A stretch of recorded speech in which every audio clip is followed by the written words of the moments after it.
मित्रों, बहुत सारे लोग साधना कर रहे हैं गायत्री की। हमारे माध्यम से लगभग 3000 से ज़्यादा लोग गायत्री मंत्र की दीक्षा आज परम पूज्य गुरुदेव आचार्य पंडित श्री राम शर्मा को गुरु वरण कर चुके हैं। और नित्य जो है लोगों की कई प्रकार की जिज्ञासाएं रहती हैं, जो कि फ़ोन के माध्यम से या व्हाट्सएप के माध्यम से वो हमसे संपर्क करते रहते हैं, जिनमें प्रायः बहुत लोगों की ये शंका होती है कि आचार्य जी, आज हम सुबह नहीं उठ पाए, या आज हम 2 दिन तक हम माला का जाप नहीं कर पाए, किसी कारणवश कहीं बाहर चले गए थे, या हमारे घर में सूदक इत्यादि हो गई थी, या आज हमारा मन नहीं लगा, या हम आज पूजन कर रहे थे तो हमारी ज्योत बुझ गई, हमने फला यूट्यूब चैनल पर वीडियो सुना तो उसमें बहुत सारा अनिष्ट की बातें लिखी हुई बताई हुई थी, तो ऐसी स्थिति में हम क्या करें। तो मित्रों, आज हम आपके लिए साधना काल में भय से मुक्त कैसे हुआ जाए इसके बारे में जानकारी देंगे कि जब आप साधना करते हैं तो भय से मुक्त होकर के आपको साधना करना चाहिए। किसी प्रकार का मन के अंदर आपका भय नहीं होना चाहिए। इसी संदर्भ में आज हम आपकी बहुत सारी भ्रांतियों को खत्म करने के लिए जा रहे हैं। राधे राधे, जय श्री कृष्णा, नमस्कार। मैं आचार्य पंडित गिरीश वारुलिया, गायत्री महामंत्र। ओम भूर्भुवः स्वाहा तत्सवितुर्वरेण्यं भर्गो देवस्य धीमहि धियो यो नः प्रचोदयात्। अखण्डमण्डलाकारं व्याप्तं येन चराचरं तत्पदं दर्शितं येन तस्मै श्रीगुरवे नमः, तस्मै श्रीगुरवे नमः। मित्रों, आप सभी लोगों ने कल्प वृक्ष का नाम सुना होगा। कल्प वृक्ष के बारे में ऐसी मान्यता है कि आप उससे जो कुछ भी मांगें वो आपको मिल जाता है। एक प्राचीन कथा है कि एक व्यक्ति जंगल में जा रहा था, बहुत तेज़ धूप थी, धूप से परेशान हो गया, थोड़ा सा विश्राम करने के लिए एक झाड़ के पास में बैठ गया।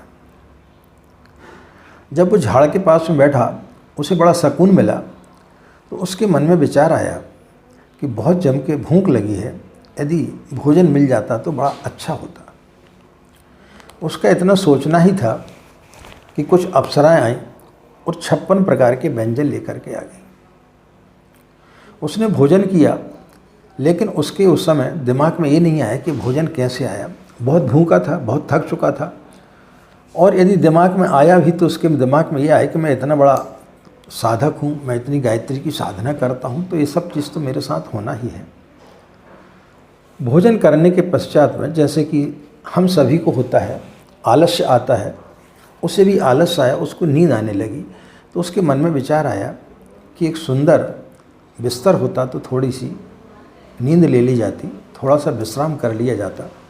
उसका इतना सोचना ही था कि वहाँ पर एक शानदार बिस्तर बिछ गया। उसने वहाँ पर विश्राम किया। जब वो नींद से उठा तो उसके मन में विचार आया कि मुझे बहुत प्यास लगी है, अच्छा बढ़िया शुद्ध जल होता तो आनंद आ जाता। तुरंत जो है एक महिला जल लेकर के हाजिर हो गई। उसने जल पिया, इतना मीठा और इतना बढ़िया जल था कि जैसे उसने कभी इस प्रकार का जल पिया नहीं था। अब उसकी तंद्रा टूटी और उसको कुछ थोड़ा सा मन में संदेह होने लगा कि ये सब क्या हो रहा है मेरे साथ में। मैंने भूख की इच्छा की तो भोजन आ गया, आराम की इच्छा की तो बिस्तर आ गया, पानी की इच्छा की तो पानी आ गया।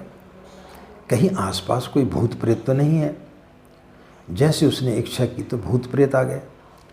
उसको भय लगा और उसने भय से सोचा कि ये मुझे खा तो नहीं जाएंगे, तो उन्होंने उसे खा लिया। तो मित्रों, एक कल्प वृक्ष के समक्ष आप जब बैठते हैं तो जैसा सोचते हैं वैसा ही हो जाता है। कल्प वृक्ष है क्या? हमारा मन है। हम अपने मन में कई प्रकार की इच्छाएं करते रहते हैं।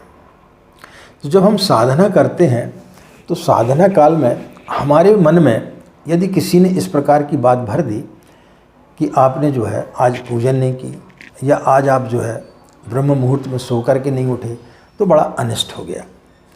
तब फिर हम घबरा जाते हैं। आपने 3 दिन तक साधना नहीं की, आप बाहर चले गए, या आज आपकी नींद नहीं खुली, तो इस प्रकार की कई भ्रांतियाँ हमारे मन में आ जाती हैं। और जब हम साधना करते हैं तो उल्टा नहीं होने होता है तो उल्टा हो जाता है, क्योंकि हमारे मन में उस प्रकार के विचार चलते रहते हैं। हमारे जो मन के विचार हैं वही हमारे अंदर समस्याओं को खड़ा कर देते हैं। यदि आप नेगेटिव सोच रहे हैं, नकारात्मक सोच रहे हैं, तो फिर आपके अंदर पूरे दिन भर नकारात्मक विचार ही आते रहेंगे और वैसी घटना घटती रहेंगी। और यदि आप सकारात्मक सोच रहे हैं तो फिर आपके जीवन में किसी प्रकार की कोई भी बुरी स्थिति नहीं आएगी, अच्छी स्थिति ही निर्मित होती जाएगी। तो हम क्या काम करते हैं कि इधर उधर के बहुत सारे वीडियो सुन लेते हैं और उनके आधार पर हम अपनी जो है मानसिकता को बना लेते हैं। यदि आप पूजन कर रहे हैं, किसी कारणवश आपका हाथ लग गया और आपका जो है दीपक बुझ गया या दीपक नीचे गिर गया, उसका घी नीचे गिर गया, अब हमने जो है तुरंत अपनी पूजा छोड़ करके YouTube चैनल खोला और उसमें देखना चालू कर दिया कि यदि दीपक गिर जाए या दीपक बुझ जाए तो उससे क्या होता है।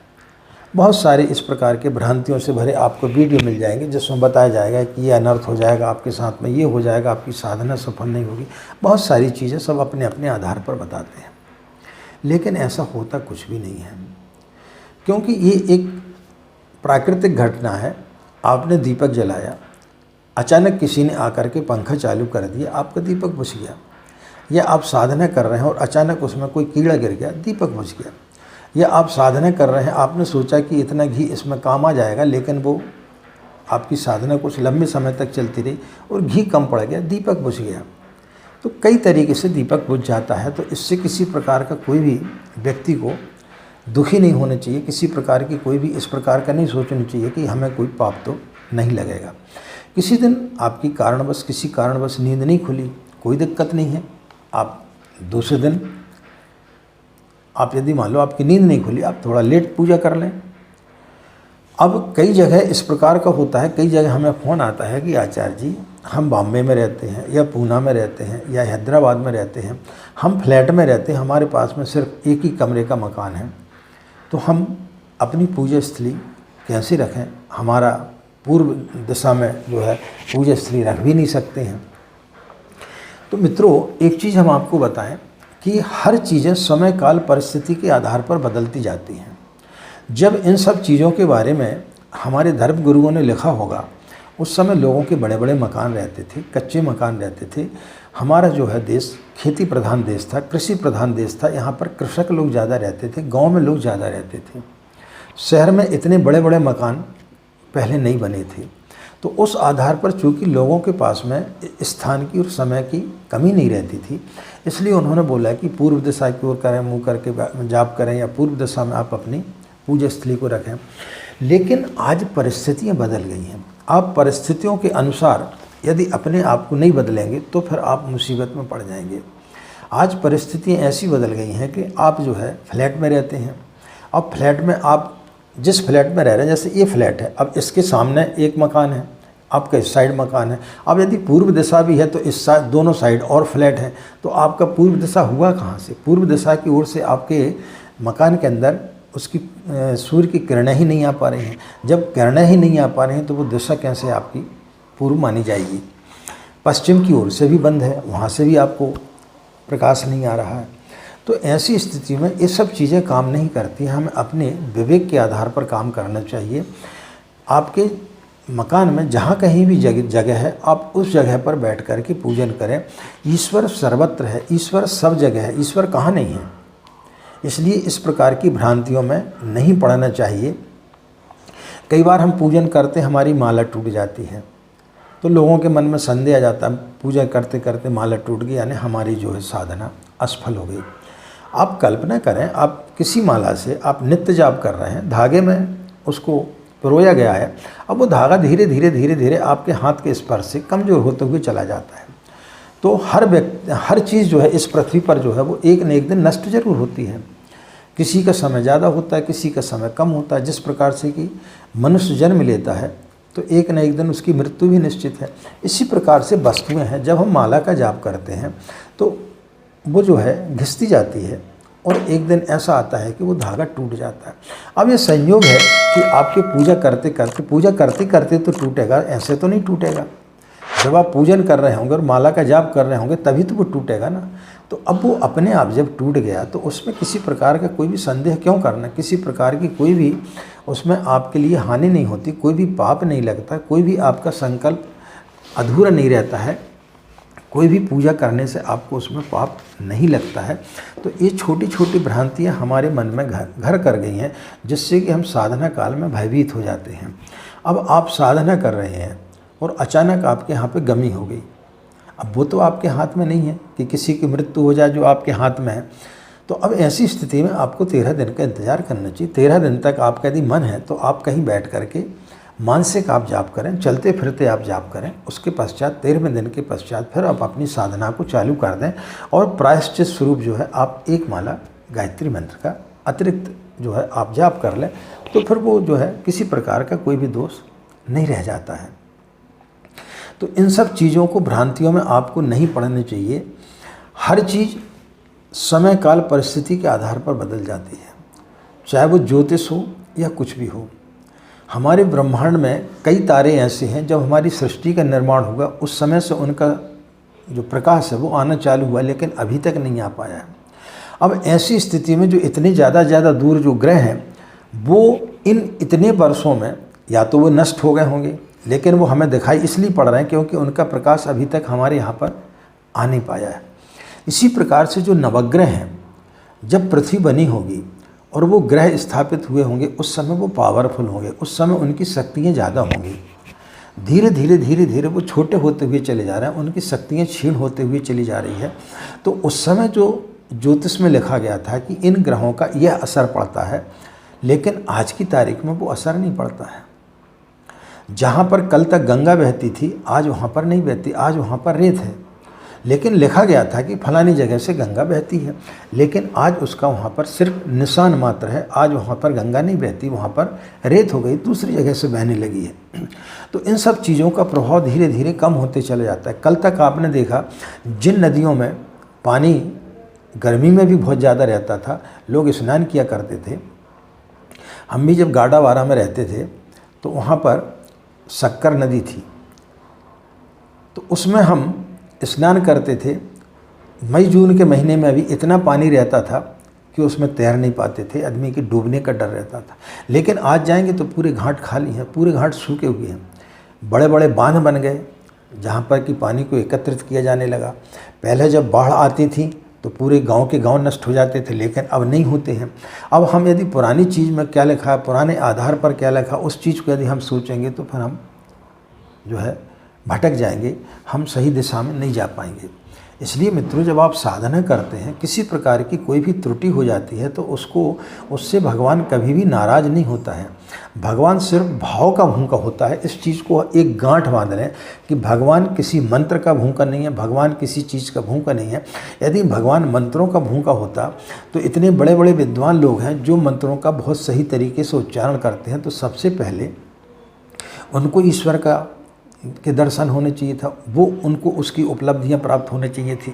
लेकिन आज तक का इतिहास है, ऐसे किसी भी व्यक्ति को ईश्वर के दर्शन नहीं हुए या ईश्वर का सानिध्य प्राप्त नहीं हुआ, या वो अपने इतनी ऊंचाइयों पर नहीं उठा कि हम कह सकें कि इस व्यक्ति को मंत्रों का उच्चारण बहुत अच्छे तरीके से मालूम था या बहुत अच्छे से पूजा पाठ करता था, लेकिन उनको आज तक नहीं हुआ। किनको हुआ है? जिनका मन निर्मल है। निर्मल मन जन सो मोहि पावा, मोहि कपट छल छिद्र न भावा। जिनका मन निर्मल होता है उन पर भगवान प्रसन्न होते हैं। भगवान को इतनी फुर्सत नहीं है कि आपने कौन सा पुष्प चढ़ाया, आज आपने चंदन लगाना भूल गए, या आप 5 माला करते थे आज आप 3 ही माला का जाप किए। इस सब चीज़ों से भगवान बहुत परे है। इसलिए जब आप साधना करते, छोटी छोटी बातों पर आपको बिल्कुल विचलित नहीं होने चाहिए। ना ही किसी प्रकार का कोई भी चैनल में कोई भी वीडियो आपको सुनना चाहिए। भगवान के पास बैठें, आत्मीयता के साथ बैठें, प्रेम के साथ बैठें। ईश्वर कभी किसी का बुरा नहीं करता। जब आज की तारीख में जब हम देखते हैं कि हमारे साथ वाले, हमारे माता पिता या हमारे इष्ट मित्र, जब हमसे कोई गलती हो जाती है वो हमारे ऊपर क्रोधित नहीं होते, वो हमारे ऊपर नाराज़ नहीं होते हैं। तो ईश्वर तो बहुत बड़ी चीज़ है। ईश्वर के पास बैठ कर के यदि आपने लाल की जगह पीला पुष्प चढ़ा दिया या नीला पुष्प चढ़ा दिया, या आप पुष्प चढ़ाना भूल गए, या आप तस्वीर पर जो है चंदन लगाना भूल गए, तो उससे भगवान क्यों नाराज़ होगा। ये तो छोटी छोटी क्रिया हैं जिससे किसी प्रकार का कोई भी फर्क नहीं पड़ता है। जब व्यक्ति अध्यात्म में ऊपर बढ़ता है तो ये सब चीज़ें गौण हो जाती हैं। इसलिए इन सब चीज़ों का भय आप लोगों को नहीं करना चाहिए और आप अपने अच्छे तरीके से साधना करें। किसी प्रकार का कोई भी पाप नहीं लगता है, किसी प्रकार का कोई भी जो है आपका संकल्प खंडित नहीं होता है। हाँ, कोशिश करें कि आप जिस समय पर सो कर के उठते हैं उसी समय पर सो कर के उठें। हाँ, किसी दिन गलती हो जाए, किसी दिन आपकी नींद नहीं खुल पाए, वो चीज़ एक अलग होती है, लेकिन आप उसको यदि अपने रूटीन में बना लेते तो वो गलत है। लेकिन अपने किसी दिन बाई चांस महीने 15 दिन में एक आध बार ऐसा हो गया कि आपकी नींद नहीं खुल पाई, तो वो उसमें किसी प्रकार का कोई भी दोष नहीं लगता है। आशा मित्रों, बहुत सारी भ्रांतियाँ आज आपकी दूर हुई होंगी, और यदि आपके अंदर किसी प्रकार की कोई भी भ्रांति आती है तो इस वीडियो को सुन लिया करें, या आपके इष्ट मित्र कोई बताते हैं तो इस वीडियो को उनको शेयर कर दिया करें, ताकि वो अपनी भ्रांतियों को दूर कर सकें। इन्हीं कामनाओं के साथ में कि आपका दिन मंगलमय हो, आप लोग खुश रहें, मस्त रहें, माँ गायत्री की असीम कृपा इसी प्रकार आप लोग पर बनी रहे। आज की बात समाप्त। हमें आज्ञा दें। नमस्कार। ओम शांति।